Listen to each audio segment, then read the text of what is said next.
క్షణం నుంచి బయట ప్రపంచానికి వాళ్ళు చనిపోయారు. ఆ మాట విని అందరూ షాక్ అయ్యారు.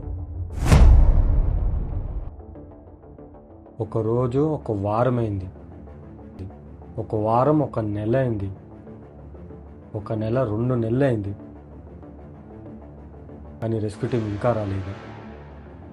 వాళ్ళ దగ్గర చాక్లెట్స్, బిస్కెట్స్, వైన్ అన్నీ అయిపోయి తినడానికి ఏమీ లేదు ఇప్పుడు. అప్పుడే విరిగిపోయిన ఎయిర్ క్రాఫ్ట్ రేడియో పనిచేయడం స్టార్ట్ అయింది. అందరూ రెస్క్యూ టీం వస్తుందేమో సంతోషపడ్డారు. కానీ రేడియోలో వినిపించిన ఆ మాట రెస్క్యూ వస్తుందేమో అన్న ఆశని పూర్తిగా చంపేసింది. అందులో గవర్నమెంట్ సర్చ్ ఆపరేషన్ ఆపేసిందని సమాచారం. ఆ క్షణం నుంచి బయట ప్రపంచానికి వాళ్ళు చనిపోయారు. ఆకలి రోజు రోజుకి పెరిగిపోయింది.